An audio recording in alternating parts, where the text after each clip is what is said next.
जगत अपमान करे तो अच्छी बात है, क्योंकि ये अपमान ना करे ना तब तक मन प्रभु में लगता नहीं है। इसलिए अपमान बुरा नहीं है, और भक्तों का अपमान होता है समाज में।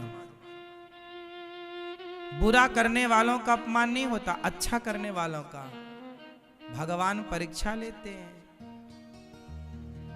क्योंकि जितना अपमान होगा उतना और निकट आएगा भक्त।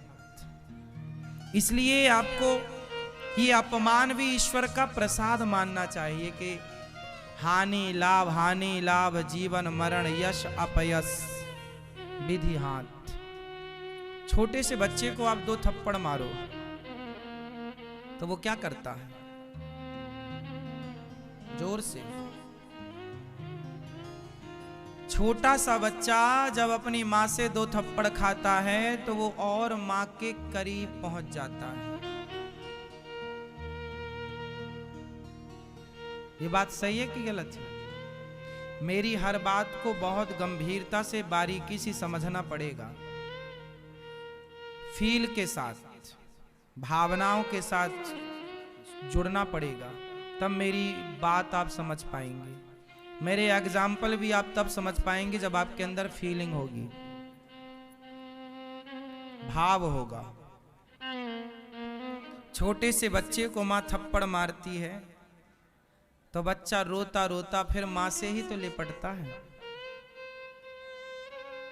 बताओ, माँ थप्पड़ मारती है तो बच्चा और कहां जाता है? थप्पड़ खा के भी माँ के पास। बस आपका अपमान हो रहा है ये समझना कि ईश्वर के थप्पड़ हैं, और जितना अपमान हो, जितना संसार में दुख मिले, उतने और करीब पहुंच जाओ प्रभु के, और लिपट जाओ उनके चरणों से, और निकटता बढ़ती चली जाए। अपमान बहुत अच्छा है, बहुत जरूरी भी है। इसलिए अब हम लोग ना जो है अपमान से भी दोस्ती कर लिए।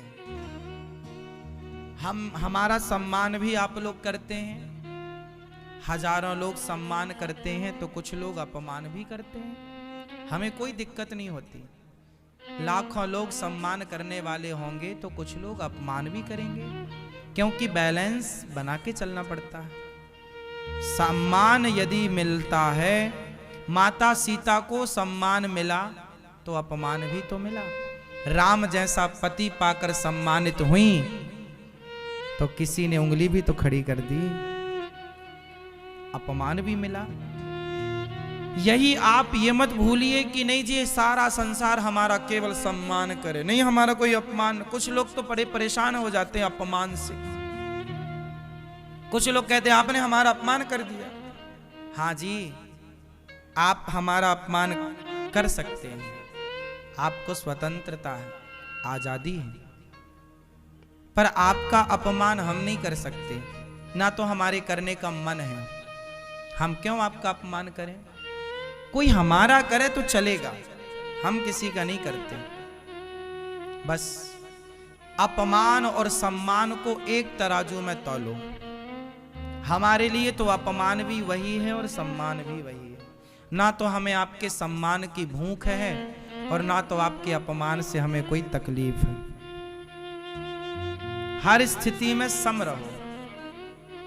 पानी बरस जाए तो नदियों में कितनी भी बाढ़ आ जाए, पर उस बाढ़ से समुद्र पर कोई फर्क नहीं पड़ता।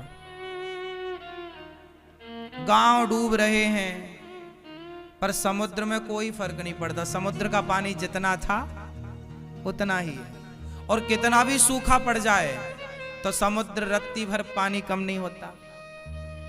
होता है ना? तो सूखा पड़ने से समुद्र का कुछ बिगड़ना और ना अधिक बारिश पड़ने से समुद्र का कुछ, वो अपनी स्थिति पर है।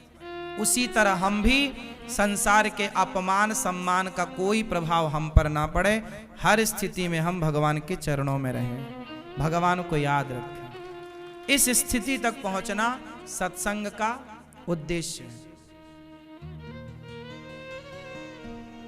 हानि और लाभ दोनों को एक तराजू में लाओ। हानि हो जाए तो रोना नहीं और लाभ हो जाए तो अभिमान में डूबना नहीं। ये दोनों सच्चाई है। परिवर्तन होगा, ना सदा हानि रहेगी ना सदा लाभ रहेगा। एक पलड़ा हानि और लाभ, ठीक है। प्रभु की इच्छा हमें नमक रोटी खवाएं तो हम नमक रोटी में खुश हैं और 56 भोग खिलाएं तो दुखी तो हम नमक रोटी में भी नहीं है और बहुत ज्यादा हैंग तो हम 56 भोग खा के भी नहीं होते। आप लोगों पर ना ये चीजें प्रभाव डालती हैं। आपको जरा सा कष्ट आया रोने लग गए, थोड़ा सा धन आया छाती फुला के चलने लग गए। आप लोग बहुत चीजों में परेशान हो जाते हैं। आपको बहुत प्रभावित करती हैं संसार की ये घटनाएं, लेकिन हमें प्रभावित नहीं करती। हर स्थिति में हम भिखारी की तरह भी जीवन गुजार चुके हैं। हम बचपन में भिक्षा मांगते थे, आप सबको पता है। हम बचपन में भीख मांगते थे गांव में, तब भी हम आनंद में रहते थे। एक पैंट था हमारे पास, साल भर तक पहनते थे। पीछे पूरे बड़े बड़े जब तक छेद ना हो जाएं, तब तक पिताजी दूसरा पैंट नहीं दिलाते थे, क्योंकि गरीबी इस तरह से थी, मजबूरी उनकी भी थी। तब तो लगता था कि पिताजी नहीं दिला रहे हैं, पर अब समझ में आता है कि दिलाते कैसे, था ही नहीं।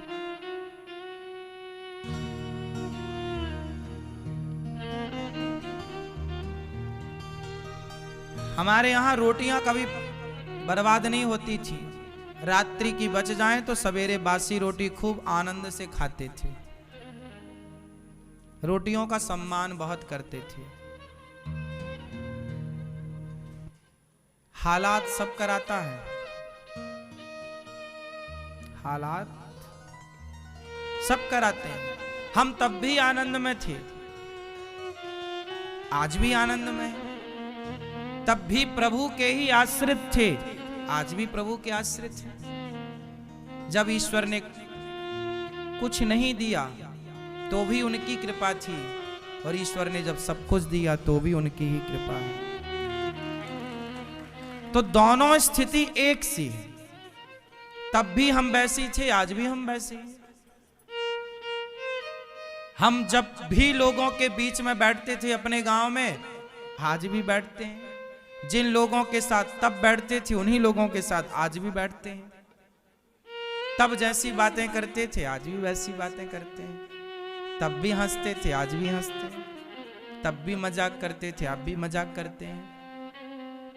कुछ लोग तो जरा पैसा पाएं तो आप से बोलना छोड़ देते हैं। आप लोगों पर प्रभाव डालती हैं संसार की घटनाएं। हम आपसे कहते हैं आनंद में रहना है तो सुख दुख को एक तराजू में जैसे रखे राम जी रहना चाहिए। और तीसरा, जन्म और मृत्यु को एक तराजू में। किसी के जन्म लेने में बहुत ज्यादा खुशी नहीं और किसी के मर जाने में बहुत ज्यादा शोक नहीं। जन्म लेने वाला ले लिया, मरने वाला मर गया। ये तो ईश्वर के रोजमर्रा की खेती। अपन तो मस्त रहो। अनिरुद्धाचार्य आया, अनिरुद्धाचार्य चला गया, खत्म। आना और जाना यही तो है। अब आने की खुशी मनाते हैं हम लोग और जाने का दुख।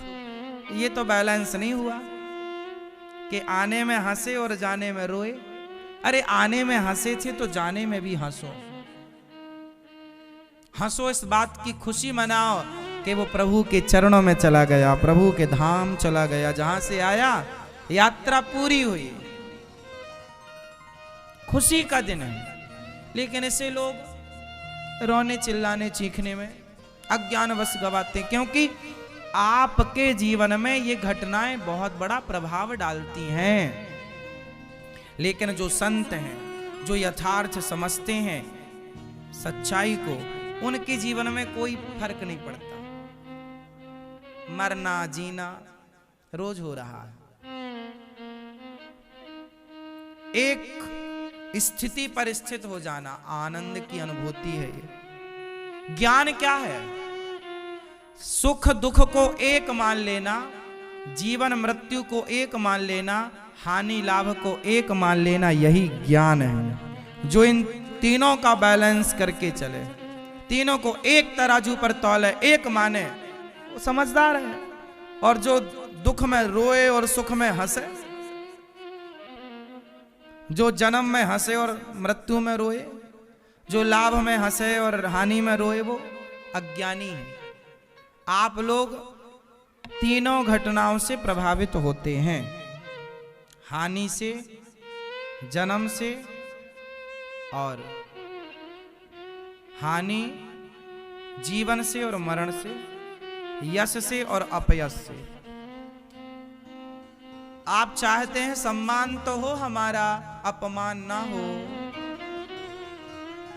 आप चाहते हैं धन तो आए, हानि ना हो। आप लगता है जीवन तो मिले, मृत्यु ना मिले। कैसे पॉसिबल है?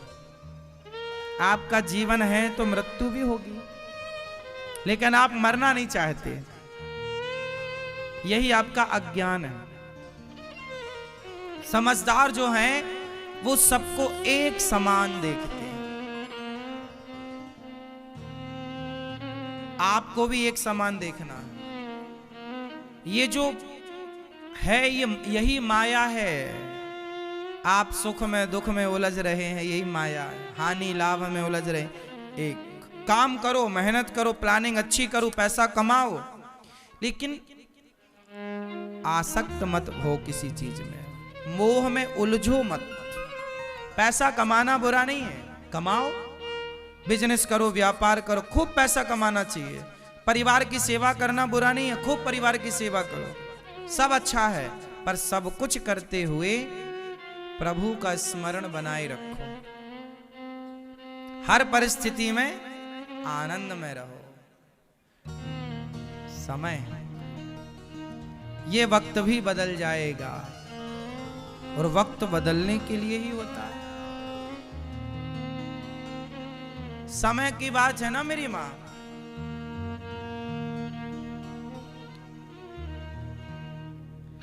समय की बात है कि दर्पण में लोग अपना चेहरा देखते हैं, शीशे में लोग अपना चेहरा देखते हैं।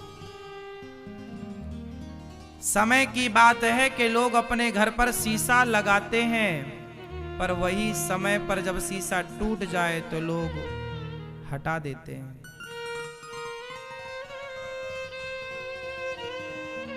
बस समय है कि कभी दर्पण को आप घर के अंदर लाते हैं तो कभी दर्पण को आप घर के बाहर फेंकते हैं। जैसे शीशा टूट जाता है, ऐसे ये जीवन भी टूटने के लिए बना है। आपको क्या लगता है, टूटे ना? इसलिए सेवा, धुंधकारी अपनी मां को सताता है, पिता को सताता है। हम आपसे कहते हैं सेवा करो। अपनी मां को सताओ ना, पिता को सताओ ना, काम आओ किसी के। जीवन अनमोल है, आज है कल का भरोसा नहीं। हंस लो जी भर के, नाच लो जी भर के, गा लो जी भर के, प्रभु से प्यार कर लो जी भर के, अच्छे काम कर लो जी भर के। बुरे काम तो हो ही रहे, बुरे काम करने नहीं पड़ते, वो तो हो ही रहे। सच बोलना पड़ता है, झूठ तो बोल ही रहे। पुण्य करना पड़ता है, पाप तो हो ही रहे। क्यों मेरी मां? इसलिए अच्छे काम करो।